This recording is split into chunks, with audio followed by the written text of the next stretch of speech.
situation of Mexico is bleak. It seems the Mexicans have taken up on Donald Trump's challenge, and they have said, the Mexican authorities have clearly stated, that they will not sit with their arms crossed if Donald Trump imposes a tax on Mexican goods to fund the Trump wall between the US and Mexico. Now, the wall issue is obviously becoming a very big issue there. Even though the era of walls went with the Berlin Wall in this world, and the collapse of the Berlin Wall meant that this would be a global level playing field for all players, both politically as well as economically. Mexico is incensed by the fact that Trump is adamant that he will go ahead with his plan to make a wall between Mexico and the USA. And he wants the Mexicans to foot the bill. And for that, he wants to tax Mexican goods and services. Mexico has said that they will respond in kind by taxing US goods and services. How they're going to do it, how a country that is economically far weaker, militarily far weaker, almost insignificant compared to the might of the United States, going to take on the United States in this game, is anybody's guess. With me here is Cal Koff, who is a US-based journalist, and Cal is going to give us some insight as to what is going on between the Mexicans and Donald Trump. Thanks, Ajit. To be honest, Mexico's position is irrelevant, and I'm not approaching this issue from one of arrogance, not at all. I have mixed feelings about what's going on, although I understand some of the underlying reasons. That's because the United States has historically had a failed immigration policy that's never been consistent.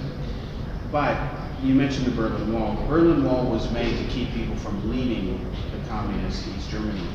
The wall is not being built in the same sense. It's meant to keep illegal aliens from coming into the US. Trump ran on that promise, so far he's keeping it, and Mexico can slap a tariff in retribution against American-made goods. It's still going to pay the bills, meaning Trump is going to pay for the wall with American tax dollars first.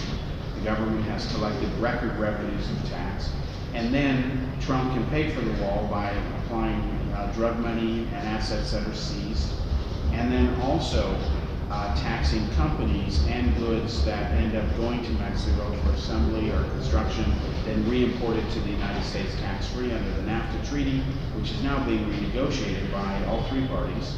Trump doesn't like the fact it favors Canada and Mexico, which is true. Even Bill Clinton, who got that treaty passed, said, and Hillary admitted this, that it never lived up to expectations. It was never a good thing, actually. So, the only leverage that Mexico has is a question which the Trump plan does not address. And to use an analogy, who's going to pick the legs?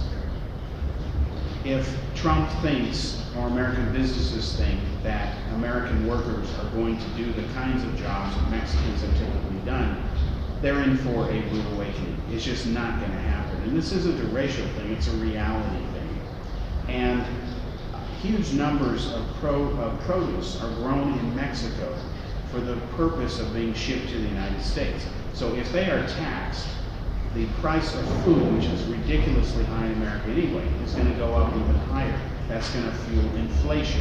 So you might be making a killing right now in the stock market while it's on its bull run, but if inflation takes off with it comes to food, because of this tariff war between Mexico and the United States, it's going to offset any gains.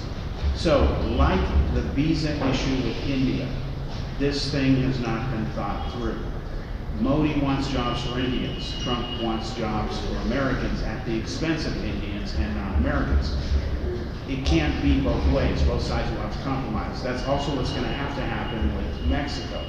And we also must consider that with Mexico, some of what the president is saying there is for the home audience. He can't appear weak. This is a culture that's especially, you know, the word macho, okay, it's part of their language.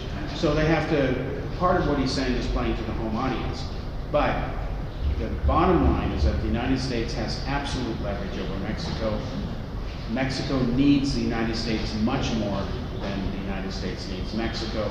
Trump knows that, and he's enough of a shrewd businessman to play that hard card, that trump card, if you will, if push comes to shove. Basically, Trump knows that there's a limit to which he can push, Yes. and Mexico knows that they can't hit back. So it's a lot of bluff and bluster right in there. Yeah, and it's disproportionate. It's kind of like a one-sided fight.